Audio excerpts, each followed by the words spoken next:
Bismillahirrahmanirrahim. Assalamualaikum warahmatullahi wabarakatuh. Innal hamdalillah nahmaduhu wa nasta'inuhu wa nastaghfiruh wa na'udzubillahi min shururi anfusina wa min sayyiati a'malina. May yahdihillahu fala mudilla lahu wa may yudlil fala hadiyalah. Asyhadu an la ilaha illallah wa la syarika lahu wa asyhadu anna Muhammadan abduhu wa rasuluh. Faqala Allah Ta'ala ya ayyuhalladzina amanu taqullaha haqqa tuqatih wa la tamutunna illa wa antum muslimun. Amma ba'd. Ayyuhat tullab, barakallahu fikum wa zadakumullahu ilman nafi'an. Para penuntut ilmu, siswa-siswi SD An-Najah maupun MTS An-Najah Jakarta, yang semoga Allah Ta'ala memberikan keberkahan kepada kita dan menambahkan ilmu yang bermanfaat. Pada kesempatan yang berbahagia kali ini, melanjuti daripada tausiah yang lalu, yaitu adalah bagaimana seorang muslim menjadikan aktivitasnya untuk cita-citanya ke negeri akhirat.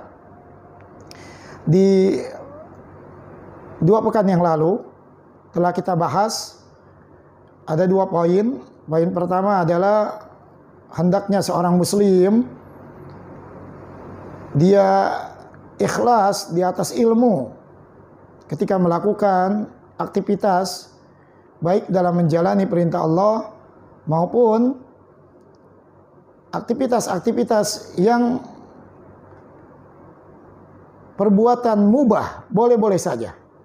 Tapi dia akan menjadi ibadah jika dilandasi dengan ilmu dan ikhlas. Yang kedua, terkait dengan perkara yang halal. Allah Ta'ala jelaskan daripada karakter syaitan. Asyaitanu ya'idukumul faqra wa ya'murukum bil fahsya. Wallahu ya'idukum maghfiratan minhu wa fadla. Bahwa syaitan adalah menakut-nakuti manusia dalam perkara kepakiran, kemiskinan. Juga syaitan memerintahkan untuk melakukan daripada perbuatan maksiat, perbuatan yang di dalamnya terdapat pengingkaran terhadap perintah-perintah Allah. Sehingga tidak sedikit orang yang mempunyai argumen dari bisikan syaitan tersebut bahwa jangankan yang halal, yang haram saja sulit dicari.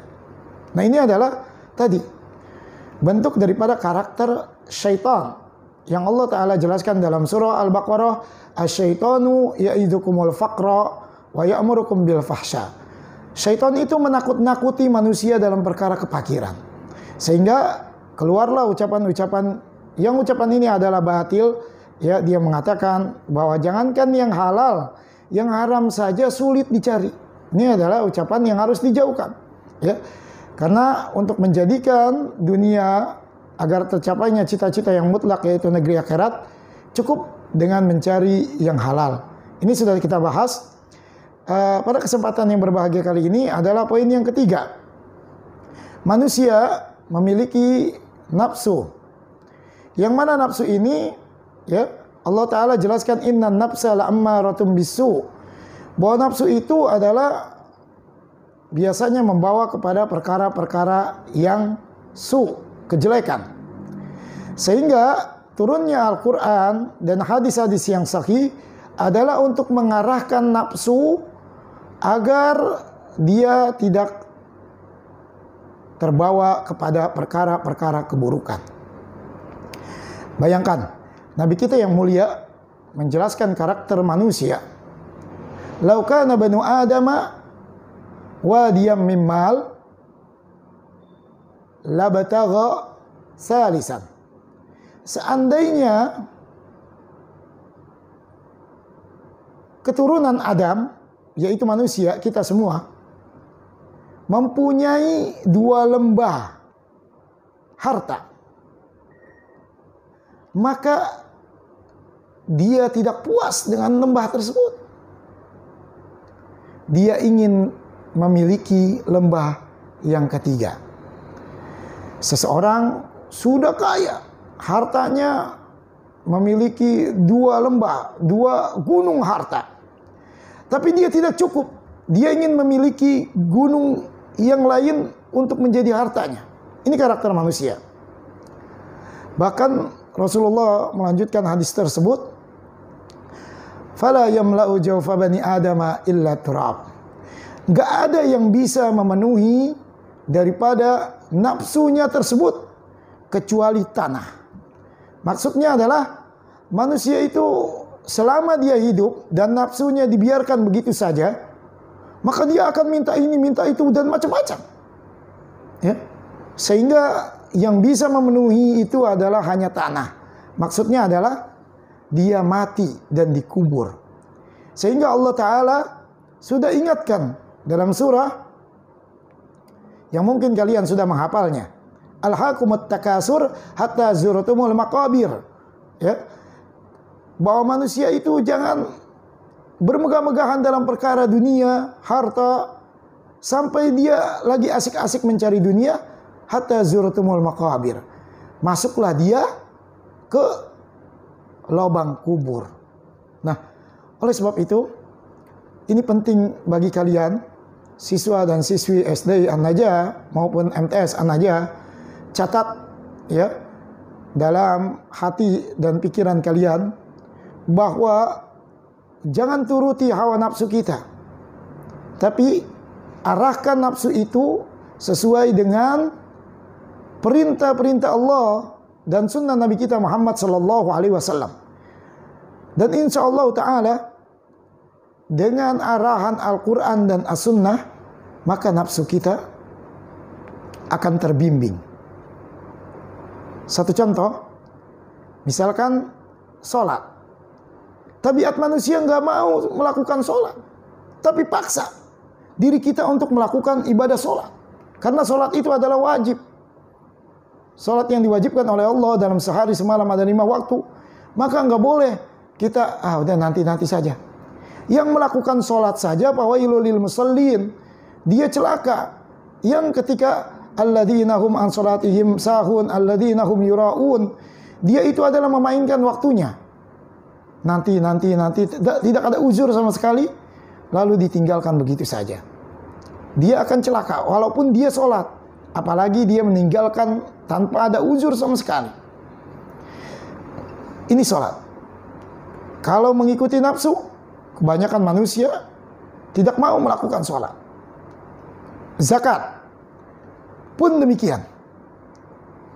Kalau mengikuti nafsu, maka orang-orang yang sudah terkena zakat, baik itu zakat mal, zakat niaga, dan zakat sebagainya, dia tidak akan mau mengeluarkan.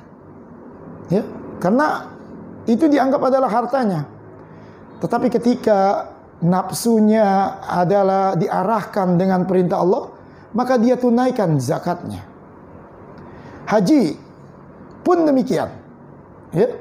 Seseorang pada dasarnya, tabiatnya nggak mau jalan-jalan jauh mengeluarkan biaya, lalu mengadakan ibadah di tempat yang panas dan sebagainya. Ya. Tetapi ketika hawa nafsunya adalah ditundukkan dengan perintah Allah, seberapa jauh pun, seberapa mahal pun harga menuju kota Madinah, negeri Madinah, untuk melakukan ibadah haji, dia ikhlas. Saum di bulan Ramadan, pada dasarnya hawa nafsu tidak mau. Karena ketika siang mungkin dia makan siang, ketika sore dia makan sore dan sebagainya. Tetapi dengan adanya saum dia tidak makan, ditinggalkan makan itu. Tapi pada dasarnya semua perintah-perintah Allah mengandung kebaikan, baik untuk dirinya sendiri maupun untuk masyarakat pada umumnya. Dan pada dasarnya larangan-larangan Allah di dalamnya terdapat bahaya, baik bahaya terhadap orang itu sendiri maupun masyarakat pada umumnya. Oleh sebab itu, jangan turuti hawa nafsu dalam perkara-perkara kemungkaran. Sehingga dengan ilmu kita arahkan hawa nafsu kita agar benar, agar tepat, dan menjadi modal dasar manusia untuk tercapainya cita-cita kita di negeri akhirat. Mudah-mudahan pada pelajaran poin yang ketiga ini, yaitu tidak mengikuti hawa nafsu seseorang, tetapi senantiasa ditundukkan hawa nafsunya untuk mengikuti perintah-perintah Allah. Insyaallah ta'ala, Allah ta'ala ridho dengan kita, dan Allah ta'ala masukkan kita ke dalam surganya. Mungkin ini tausiah yang singkat dari Ustaz. Kita tutup dengan doa kafaratul majlis. Subhanakallahumma wa bihamdika asyhadu an la ilaha illa anta astaghfiruka wa atubu ilaik. Assalamualaikum warahmatullahi wabarakatuh.